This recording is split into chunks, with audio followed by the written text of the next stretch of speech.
Assalamualaikum warahmatullahi wabarakatuh. Apa kabar rekan-rekan semua? Semoga kita, keluarga kita, dan semua yang kita sayangi selalu dalam lindungan Allah SWT, diberikan kesehatan lahir batin, dimudahkan segala urusan untuk kebaikan, diberikan rezeki yang banyak, halal berkah untuk bekal ibadah dan bahagia selalu. Amin ya rabbal alamin. Oke, kali ini saya akan membahas depresi power syndrome bagian 2, yaitu mengenai faktor-faktor penyebab seseorang mengalami depresi power syndrome dan bagaimana penanganan depresi power syndrome. Untuk pengertian depresi power syndrome dan gejala-gejala seorang mengalami depresi power syndrome sudah pernah saya bahas di bagian 1. Jika kalian ingin mengetahuinya bisa cek di video saya yang lalu. Oke, mulai pembahasan. Faktor-faktor penyebab seseorang mengalami depresi power syndrome. Bahwa penyebab depresi power syndrome belum sepenuhnya dipahami, tetapi diduga terkait dengan beberapa faktor, antara lain 1. Hilangnya rutinitas dan identitas. Bahwa ketika seseorang kehilangan kekuasaannya atau jabatannya atau ketenarannya, mereka juga kehilangan rutinitas dan identitas yang telah melekat pada diri mereka selama bertahun-tahun. Hal ini dapat menyebabkan perasaan kesepian, hampa, dan tidak berguna. 2. Penurunan harga diri. Bahwa orang yang kehilangan kekuasaannya seringkali merasa bahwa mereka tidak lagi dihormati atau diakui. Hal ini dapat menyebabkan penurunan harga diri dan perasaan tidak berdaya. 3. Kecenderungan untuk berpikir negatif. Bahwa orang yang memiliki kecenderungan untuk berpikir negatif lebih rentan terhadap depresi power syndrome karena mereka lebih cenderung fokus pada hal-hal yang salah dalam hidup mereka.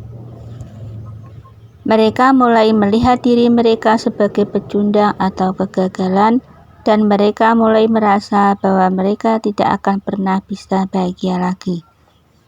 4. Kesulitan dalam mengelola stres. Bahwa orang yang kesulitan dalam mengelola stres lebih rentan terhadap depresi power syndrome karena mereka lebih cenderung mengalami stres dan kecemasan yang berlebihan. Stres dan kecemasan dapat menyebabkan berbagai gejala depresi, seperti perasaan sedih, putus asa, dan tidak berharga. 5. Pola pikir perfeksionis.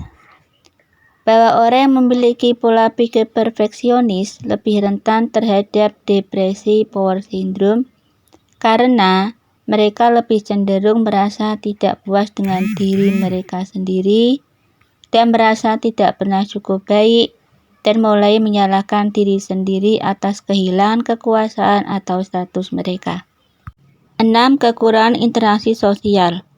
Bahwa kekurangan interaksi sosial dapat menyebabkan perasaan kesepian dan terisolasi, dan hal ini dapat berkontribusi pada depresi power syndrome. 7. Penurunan pendapatan atau sumber daya lainnya.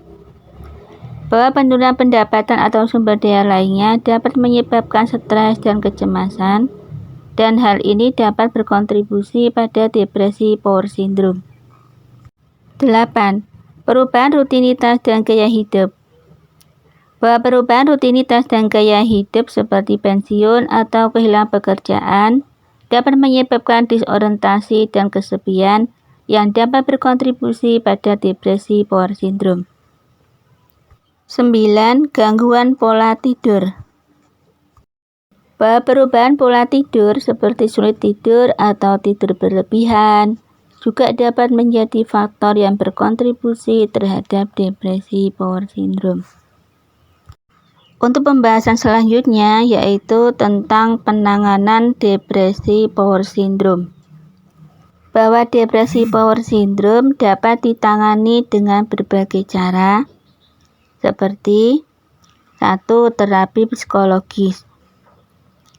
Bahwa terapi psikologis dapat membantu penderita depresi power syndrome untuk memahami kondisinya dan mengembangkan strategi untuk mengatasinya. 2. Obat-obatan. Bahwa obat-obatan dapat membantu mengurangi gejala depresi seperti kesedihan, kecemasan, dan kesulitan tidur. 3. Perubahan gaya hidup. Bahwa perubahan gaya hidup seperti olahraga, diet sehat, dan tidur yang cukup juga dapat membantu meningkatkan kesehatan mental dan fisik. Cukup di sini pembahasan tentang depresi power syndrome bagian kedua, yaitu mengenai faktor-faktor penyebab seseorang mengalami depresi power syndrome dan bagaimana cara penanganannya. Oke, terima kasih bagi yang sudah mendukung channel ini dengan tekan tombol like, subscribe, dan jangan lupa aktifkan tanda lonceng agar tidak ketinggalan video-video selanjutnya dengan materi-materi yang berbeda. Terima kasih. Sampai jumpa lagi. Tetap semangat dalam situasi dan kondisi apapun. Semangat!